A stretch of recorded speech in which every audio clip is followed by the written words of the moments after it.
안녕하세요. 더한투자자문 노아입니다. 오늘은 넵튠이 가지고 있는 재료 모멘텀 상승 예상 가격에 대해 분석해보는 시간 가져볼 텐데요.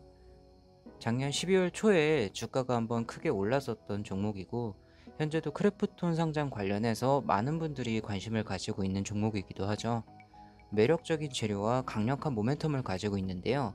이 강력한 모멘텀을 보기 전에 아무리 재료가 좋은 회사라고 할지라도 일단 우리가 기본적인 분석 정도는 하고 가는 게 맞기 때문에 간략하게 기본적 분석 먼저 하고 넘어가도록 하겠습니다.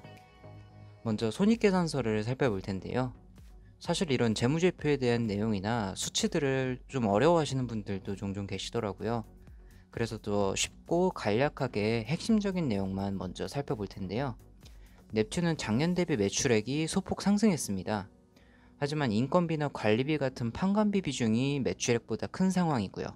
판관비는 오히려 작년 대비 하락했는데 이게 아직도 큰 상황입니다. 그래서 영업이익이 아직 적자를 기록하고 있고, 영업이익이 적자인데 좀 특이하게 당기순이익이 흑자 전환을 했습니다. 왜 그런지 보니까 이 금융수익이 늘었습니다. 금융투자로 돈을 벌었는데 과거에도 2017년도에 520억 정도 금융수익으로 돈을 벌었었습니다. 하지만 이런 건 이제 지속적인 수익 구조라고 보기는 조금 어렵고요. 한 해 일시적인 요행 정도로만 볼 수 있겠습니다. 아무래도 투자 회사가 아니라 게임 회사니까요. 이어서 재무상태표인데요. 특별한 내용은 사실 없고 그냥 위 내용과 좀 이어서 금융 투자 수익으로 회사비 좀 까고 남겨둔 현금을 지속적인 영업 적자로 계속 까먹는 모습을 그대로 보여주고 있고요. 그리고 현금 흐름표로 실제 현금 유통이 어떻게 되고 있나 살펴볼 텐데요. 재무상태표와 마찬가지로 또 특별한 내용은 없지만 역시 영업으로 손해본 게 그대로 나타나고 있죠.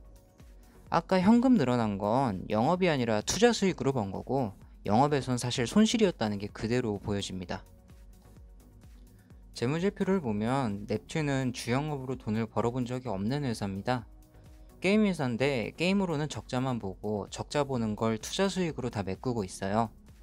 일반적으로 본다면 사실 매수할 이유가 딱히 없는 회사인데요. 하지만 넵튠은 이런 재무제표를 무시할 수 있을 정도로 강력한 모멘텀이 있는 기업입니다. 특히 게임주 같은 경우에는 회사 재무 상태가 당장에는 좋지 않아도 이제 출시한 게임이 만약 대박을 친다라고 하면은 회사 재무제표나 뭐 주가 이런 거 상관없이 갑자기 뻥 뜨기도 하고요. 뭐 어려운 말은 다 했고 이제 본격적으로 재료와 시장 상황 그리고 이 모멘텀에 대해서 말씀드릴 텐데요. 첫 번째로 넵튠과 함께 거론되는 기업 크래프톤 상장 이슈인데요. 크래프톤은 올해 상반기 상장을 목표로 하고 있다고 밝혔는데 넵튠은 크래프톤의 지분 약 1%를 보유하고 있습니다. 여기까지는 카카오 게임즈나 다른 창투사와 동일한데요. 차이점은 이제 크래프톤도 넵튠의 지분 6% 정도 보유하고 있다는 점입니다. 바로 이 부분에서 크래프톤과 넵튠이 더 밀접한 관련이 있다고 보게 만드는 거고요. 그리고 두 번째로 넵튠이 스팀에서 출시한 PC게임 블랙 서바이벌입니다. 넵튠에서 출시한 배틀그라운드와 롤을 결합한 형태의 신규 게임인데요. 현재 스팀 동시 접속자 수를 보면은 출시 2개월 동안은 과거 배틀그라운드가 연상될 정도로 무서운 성장세를 보였지만 그 후로는 점차 동시 접속자 수가 줄어드는 추세입니다. 그런데 좀 특이한 점이 전세계 트위치 시청자 수 카테고리 부분인데요. 일반적인 스팀 게임들의 시청자 수를 보면은 동시 접촉자 수보다 시청자 수가 많이 나오는 경우가 매우 드물게 나타납니다.